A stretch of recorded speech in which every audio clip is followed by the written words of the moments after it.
Oi, gente. Continuando a nossa aula, né, sobre história, hoje a gente vai falar sobre a arte e a técnica de contar histórias, né? Por que que ela é uma arte? Por que que é técnica? Bom, a gente pode estar certo que o professor de educação infantil ele precisa ser um misto, né, de artista e de técnico. O que que é isso? Ele tem que contar a história e conhecer a técnica ou as técnicas de contação de história, né? E que ela também só vai ser válida, essa técnica, se ela for empregada com arte, né? Com sentimento. Então, essa expressão artística do contador, do professor, né? Ela exige desse professor e desse contador três coisas básicas e principais. Sensibilidade, né? Eu tenho que sentir a história, eu tenho que sentir como estão os meus alunos. Durante a contação da história, além de eu estar sentindo a história, eu tenho que estar percebendo como essas crianças estão, se eles estão gostando, se não estão gostando, né? Eu tenho que monitorar isso daí e, ao mesmo tempo, eu estar sentindo essa história para poder contar, participando ativamente dessa história. Eu tenho que ter empatia com esses alunos, né? Perceber, sentir o que eles estão sentindo, para eu poder ou acelerar a história ou andar um pouco mais devagar em algumas partes. Se eu vejo que tem alguma criança que de repente tem medo, que eu estou contando uma história de lobo, eu levo isso para outro plano, né? Faço uma situação engraçada, alguma coisa assim para aliviar. Então, eu tenho que ter empatia com esse meu público, com essa criança. E eu tenho que ter um alto nível de percepção e compreensão das necessidades e interesses das crianças, que a gente já falou na aula passada. E ainda dentro da arte e técnica de contar histórias, a gente vai falar da empatia, né? A empatia ela possibilita ao professor comunicar-se com a plateia de forma total, né? A empatia é o quê? Eu me colocar no lugar da criança, a ponto do professor se sentir no público, junto com eles, fazendo parte desse público e ouvindo a narrativa que sai da sua própria boca. Então, o professor não só está contando, mas ele também é plateia do que ele está contando. Então, somente dessa forma que o professor, né, o contador de história, consegue dar a entonação necessária, a sensibilização da plateia. O que é isso? Ele consegue conduzir a imaginação do público, transportar essas crianças para um mundo de magia, né, um mundo diferente, onde tudo é possível, que tudo acaba bem, né? Participando do mundo de fantasia que o narrador está criando à volta daquela criança, ou daquelas crianças. Ainda dentro da arte de contar história, quais são as atitudes do narrador, além dessas que a gente já falou o que ele deve ou não fazer? Transmitir o seu sentimento. Então, é importante também que eu goste da história que eu estou contando, ou pelo menos eu mostre para a criança que eu gosto. Né? E é difícil a gente contar uma história que a gente não goste. Tem tantas histórias que a gente não precisa também contar uma história que a gente gosta, a não ser que as crianças peçam. Né? E é uma história que eu não gosto, mas eu vou contar porque as crianças pediram. Né? E eu preciso também estar totalmente envolvido pela história para expressar toda a problemática da história. E a gente vai ver qual é o nível desse envolvimento. Bom, gente, o contador, né, ele deve ficar sentado à frente das crianças, vão estar sentadas no chão, né? E esse professor, esse contador, levemente acima das crianças, numa cadeirinha de criança, e essas crianças nos tapetinhos no chão, para também a criança não ficar numa posição desconfortável. Essas crianças têm que estar no chão, sentadas em semicírculo, de frente para o contador, o mais próximo possível que essa criança possa estar, para quê? Para facilitar o estabelecimento de intimidade entre as crianças e o professor que está contando a história. E a voz do professor, e a sua expressão corporal, e a sua atenção, a calma e espera deverão conseguir da plateia infantil, e a gente sabe que quanto mais jovem, né, menor as crianças de idade menor, uma faixa etária menor, mais difícil é a concentração. né?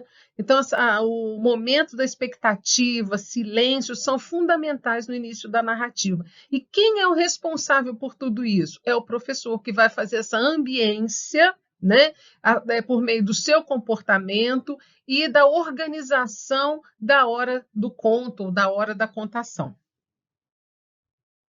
Bom, gente, a voz do contador, ela deve estar o tempo todo acompanhando em altura, né? Se eu estou falando alto, falando baixo, a intensidade, o forte, o fraco.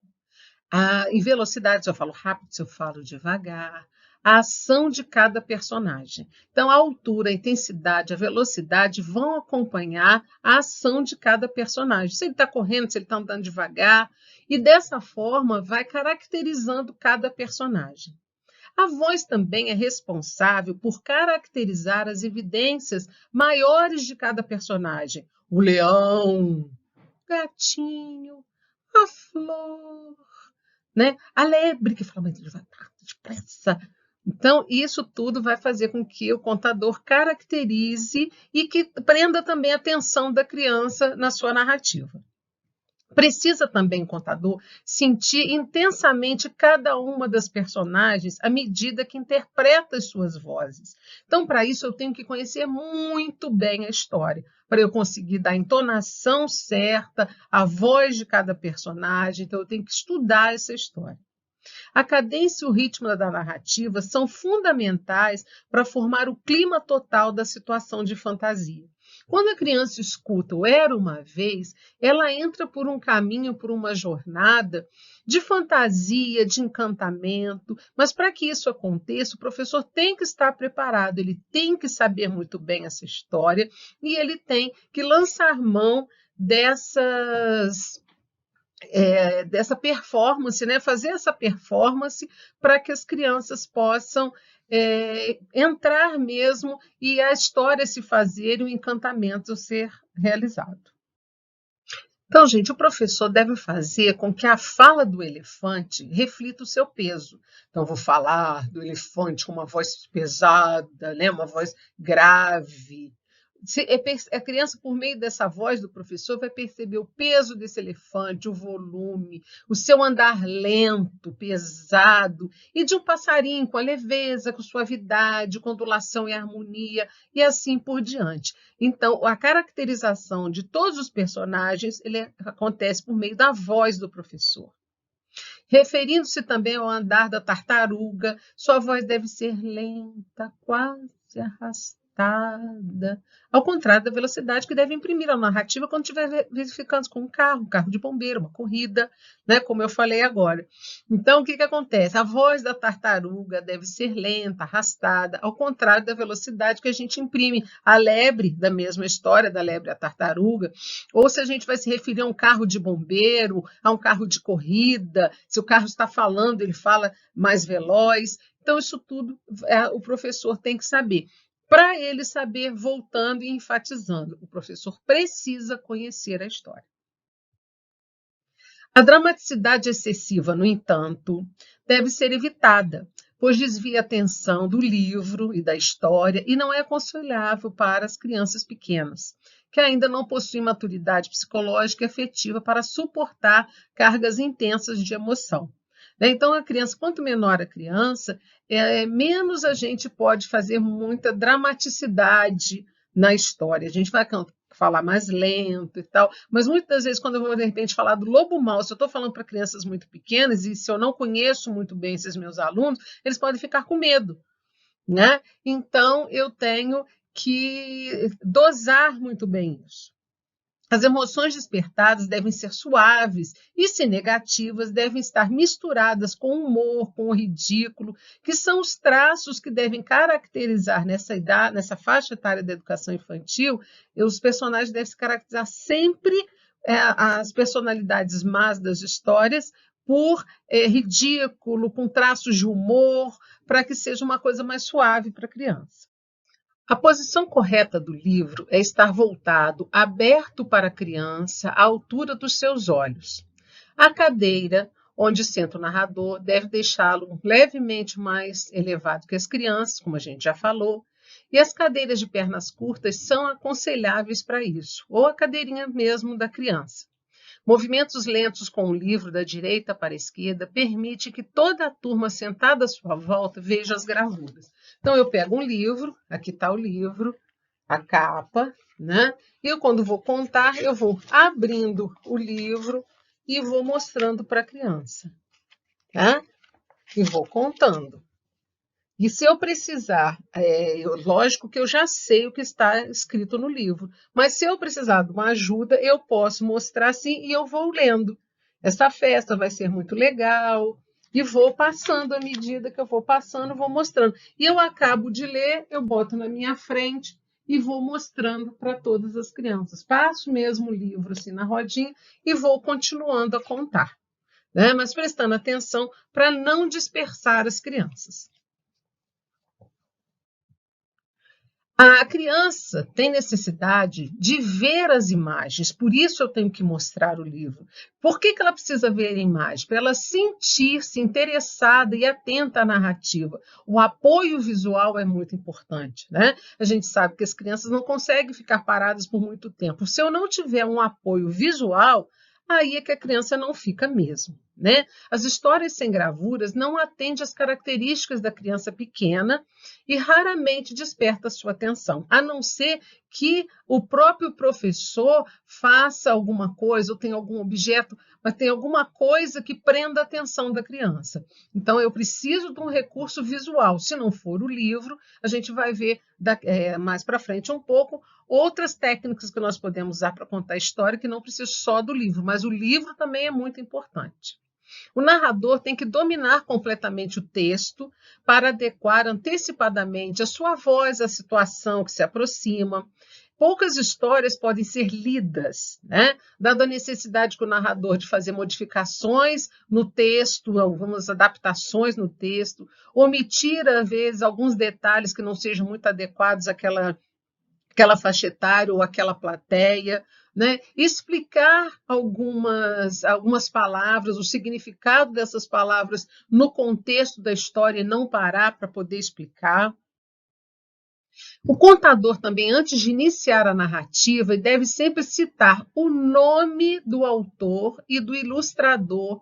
Para quê? Para que a criança possa sentir que essas pessoas tiveram o trabalho, inventaram e desenharam e pintaram aquela história para ela, né? Para ela poder apreciar.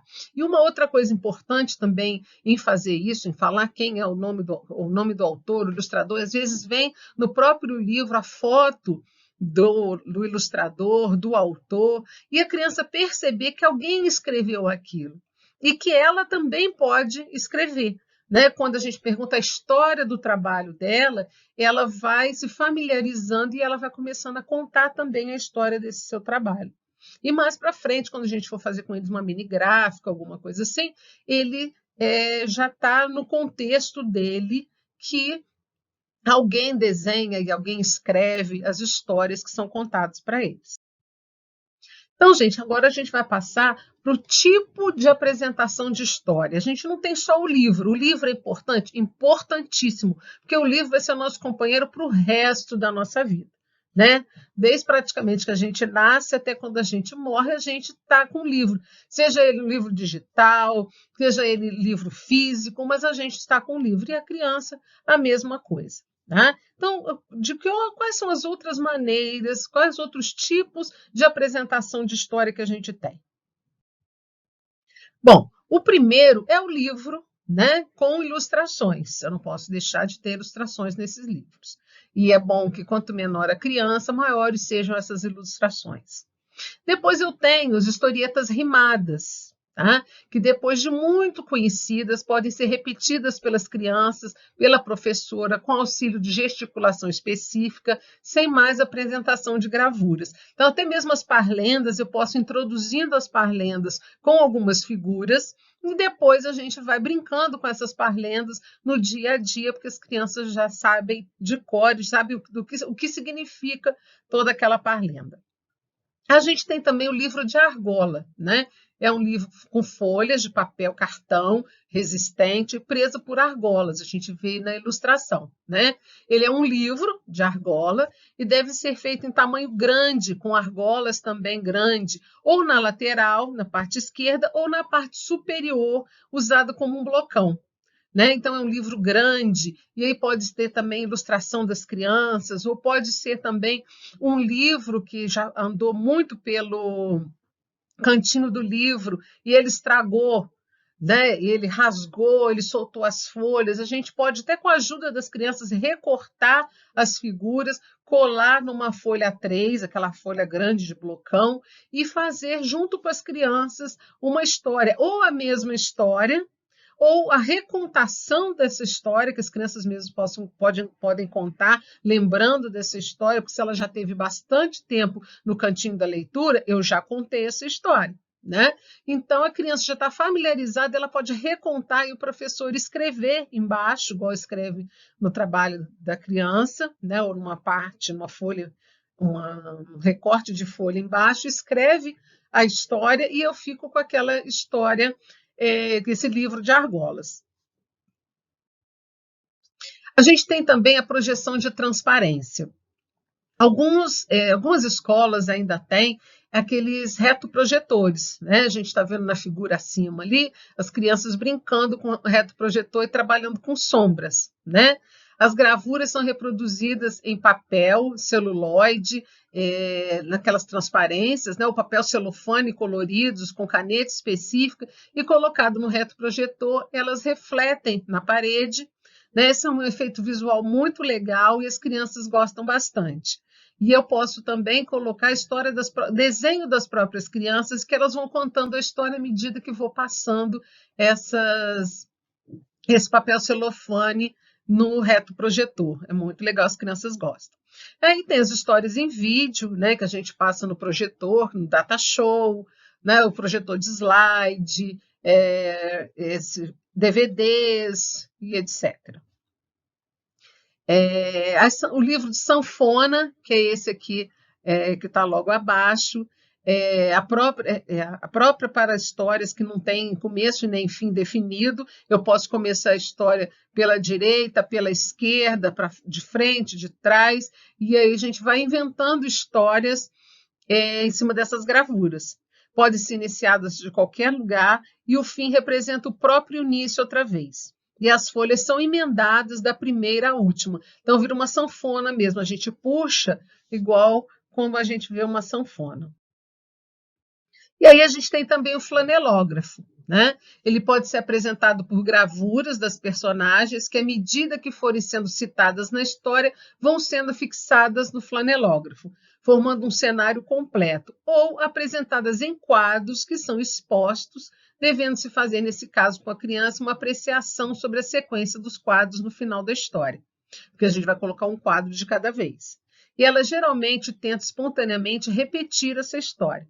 Os quadros podem ser apresentados um a um, como histórias de gravuras, né? Mas assim, o mais legal do flanelógrafo é colocar um personagem de cada vez e ir montando a história. Esse flanelógrafo ele pode ser feito de flanela, como o nome já diz. Você encapa um papelão, e esse caso que o rapaz está mostrando aqui, ele fez com cano, né?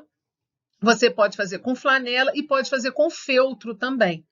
Né? E é só armar ou encapar o papelão e está feito o seu flanelógrafo. Você coloca ele, faz um acabamento atrás e nas figuras você pode colocar lixa, a lixa d'água ou lixa de ferro, né? Ou também o velcro atrás colado em cada uma das figuras. As crianças. Outro recurso para apresentação de histórias são as gravuras e cartazetes. Né? As ilustrações da história são apresentadas em gravuras soltas, feitas em cartolina, e apresentadas uma a uma à medida que a história vai sendo narrada. E a mãe de uma aluna minha fez tipo uma colcha, né? Um quadro para colocar os cartazetes. Né? Você vai contando e vai colocando dentro de cada saquinho desse daí. Ela costurou, ele é feito com TNT e com plástico transparente. né? E vai fazendo os envelopes e costurando dentro no EVA, no EVA não, no TNT. Né? E escreve com EVA, ou era uma vez, e vai colocando. É bom que a gente consegue trabalhar sequência lógica, né? A sequência das histórias, a narrativa, a gente embaralha, pede para a criança colocar na sequência, e as crianças gostam bastante também desse tipo de história. E aí a gente tem também as histórias com interferência. Esse tipo de história varia na apresentação da forma da narrativa. Exige da criança a repetição de alguns sinais, alguns ruídos, algumas palavras ou expressões completas, inclusive, e às vezes ela vai entrando com essas palavras, esses ruídos no meio da história, acompanhadas de gestos, de momentos determinados, à medida que o texto se desenrola. Esse tipo só deve ser empregado quando o narrador tem muita segurança e liderança sobre a plateia e a história for realmente uma história atraente, pois, do contrário, essa interferência rompe o clima da história, o encantamento despertado e desvia a atenção da criança, tornando a atividade uma brincadeira tola e sem valor educativo. Então, pode ser com histórias mais curtas, ou se eu sei que essa turma é uma turma mais atenta e que eu posso fazer esse tipo de história. Outro tipo de apresentação de história muito interessante é o avental de histórias, né? Ele é um avental mesmo, geralmente feito de pano, de TNT, e os personagens a gente faz de EVA, ou de pano, ou de feltro. Atrás desses personagens coloca-se velcro, né? E no avental também, o macho e fêmea, e à medida que vai se contando a história, vai se colocando no avental os personagens. As crianças acompanham, gostam muito, é bem divertido essa técnica do avental. Bom, gente, os teatrinhos também são bem interessantes e a gente tem uma variedade muito grande de tipos de teatros infantis que a gente deve apresentar na educação infantil, variando as maneiras de contar a história, né? A gente tem o teatro de dedo, com os dedoches, tem teatro de sombra, teatro de vara, teatro com bonecos, o teatro ao vivo, né? Que são as crianças vestidas a caráter ou o professor vestido, né? Então, a gente tem vários tipos de teatrinho, a gente vai ver alguns. O teatro de vara, né? Como o nome já diz, você vai colocar os personagens numa varinha e você vai contando. Você pode contar segurando a vara, como essa professora que está fazendo, ou você pode também utilizar uma caixa, né? Você pode usar a armação do teatro, né, feito de TNT, ou mesmo aquele biombo de teatro, entrar por trás e trabalhar. Então, assim, você pode se esconder, né, esconder você enquanto professor e contador, e aparecer somente os fantoches de vara, ou você pode aparecer junto com o fantoche e dialogar com esse fantoche e contar a história utilizando esse teatro de varas, personagens na vara. A gente usa uma vara, a vara é um palito de churrasco, né? Mas é um palito de churrasco próprio que não tem ponta. Ou se a gente for usar o palito de churrasco, tirar a ponta. O teatro de fantoche, né? Que é esse aqui que eu estava falando, que eu posso usar o teatro de vara também nesse teatro de fantoche. Posso usar também um varal com o TNT, que é a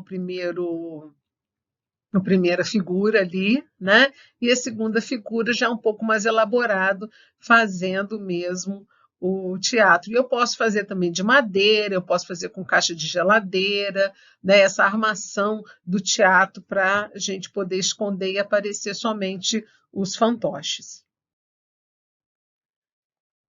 Aí ainda o teatro de fantoche, um fantoche diferente, né?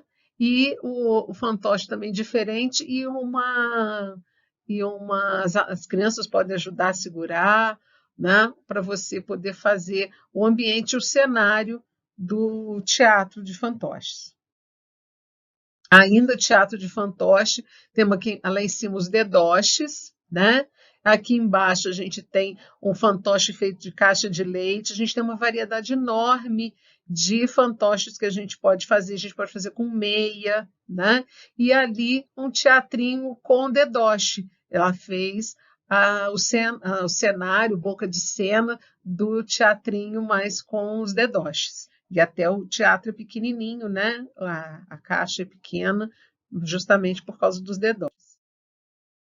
E aí a gente tem o tapete de histórias, né, que é esse aqui embaixo, que as crianças estão deitadas, olhando, a professora já contou a história, e os personagens ficaram no tapete. Esse tapete é parecido com um avental também, né? Só que em vez de colar os personagens no avental, vai ser colado num tapete. E o tapete também pode ter velcro, né? Ou não, porque ele vai ficar no chão.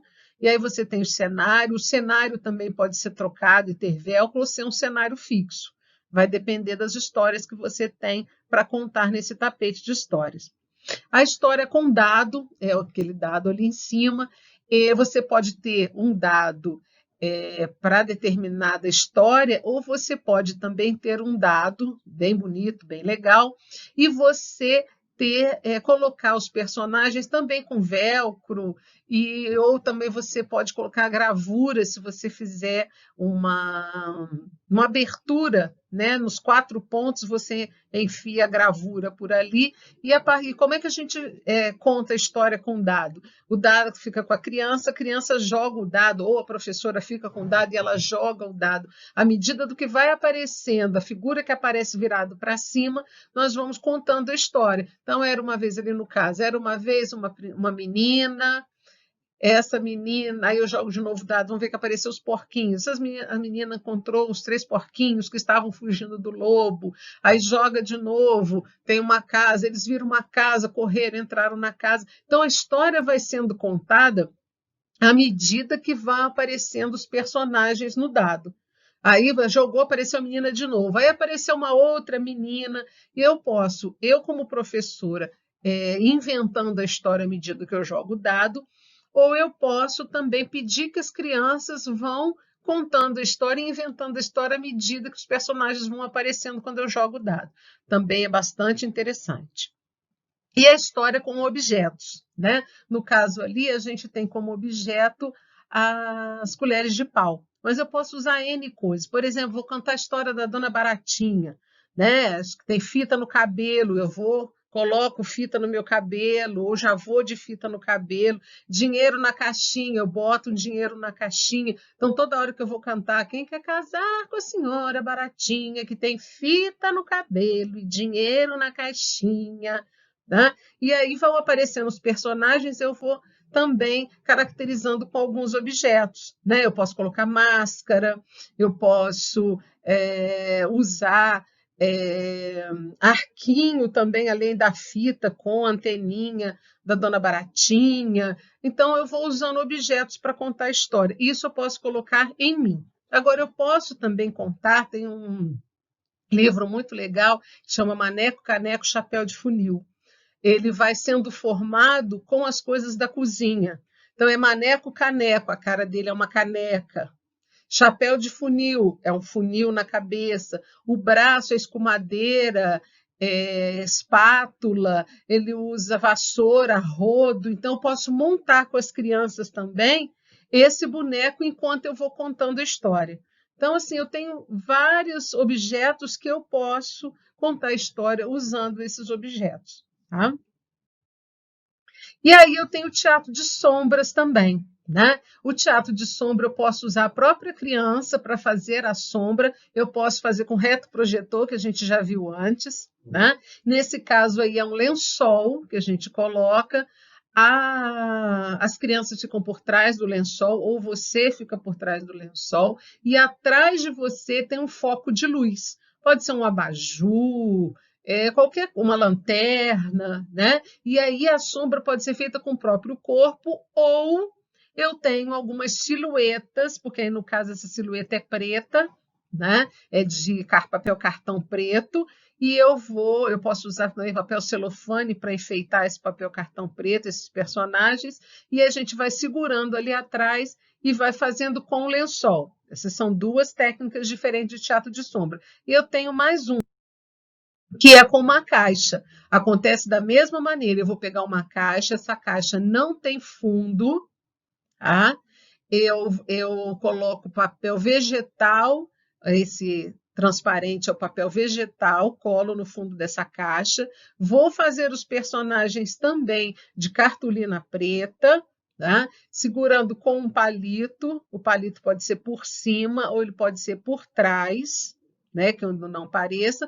E eu tenho também um foco de luz atrás desses personagens e atrás dessa caixa, que vão aparecer, vai mostrando as sombras. Tá? É muito legal, as crianças gostam muito também. E aí eu tenho também o cineminha, né? Histórias comuns de livro podem ser transformadas em cineminha se copiadas no rolo de papel manteiga ou papel vegetal e apresentados nos respectivos quadros por meio de uma boca vazada, que é esse aqui de cima, né? Com fundo de caixa, como tipo uma televisão, né?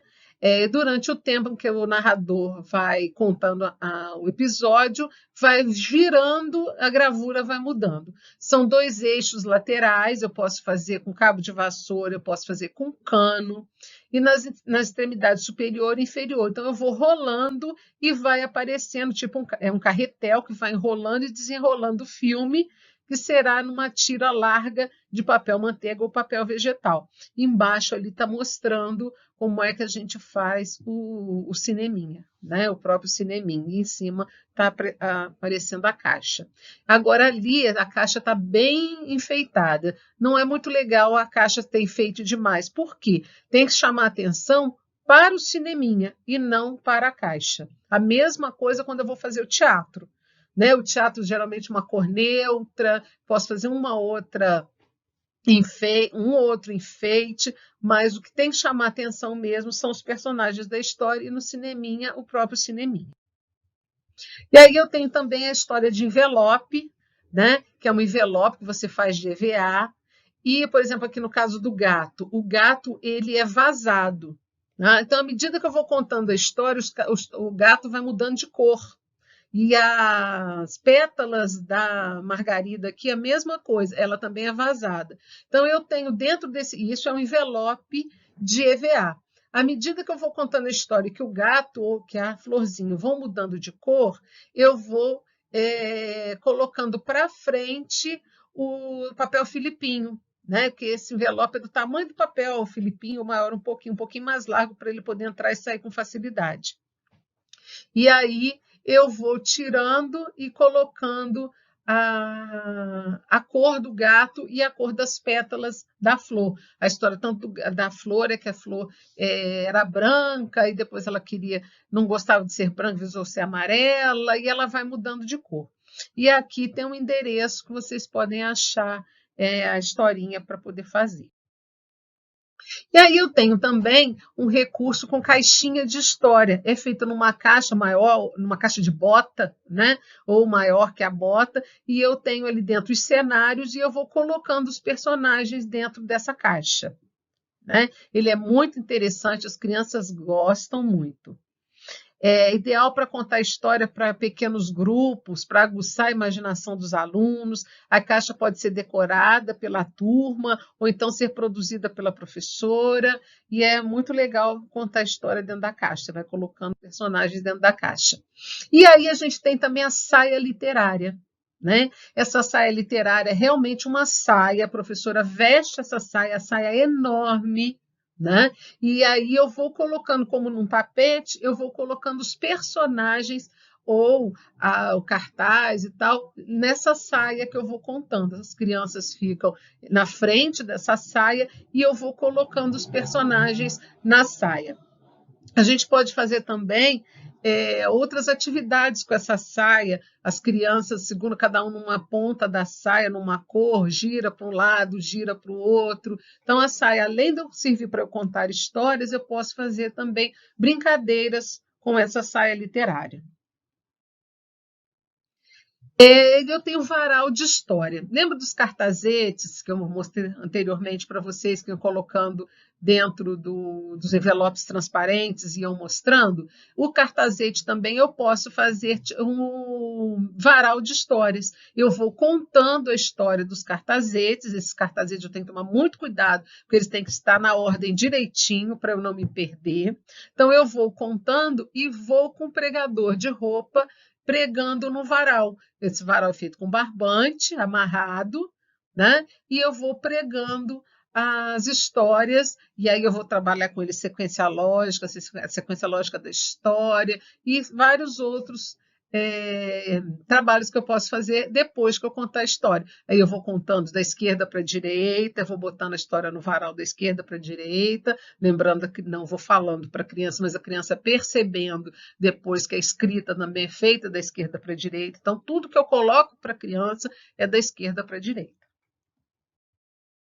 E aí eu tenho também a história de blocão, né? É a história que as crianças vão me contando, tudo que eles vão contando, né? Ou música que a gente vai cantando, que também pode ser uma história, eu vou anotando nesse blocão.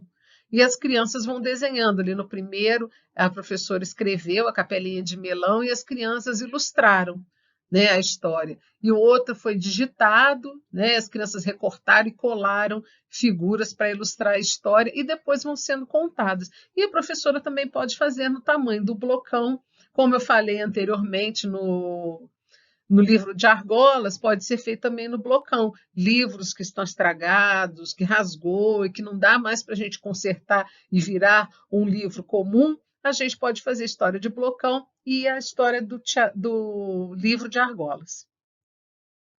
E aí chega na sombrinha ou guarda-chuva de histórias, gente, que é muito legal também, né? Você faz alguma sombrinha mesmo, né? Você pode encapar a sombrinha, como é o primeiro quadro ali, ou você pode usar a sombrinha da cor que ela tá. Você vai colocar, a gente pode ver ali, deixei para vocês verem, o velcro, né? Macho e fêmea, fica uma parte nos personagens e a outra parte fica na sombrinha. E aí você vai contando, vai colando, né? Vai fixando o personagem e vai virando a sombrinha para ir contando a história. Essa historinha primeira aqui, segunda aqui, né, da sombrinha lilás, ela é uma história de uma nuvenzinha, né? E foi aluno nosso mesmo que fez essa sombrinha. E aí que a gente termina as nossas aulas sobre história, sobre contação de história. Qualquer dúvida a gente pode tirar no fórum, tá? E eu aguardo vocês lá ou no WhatsApp. Beijão para vocês.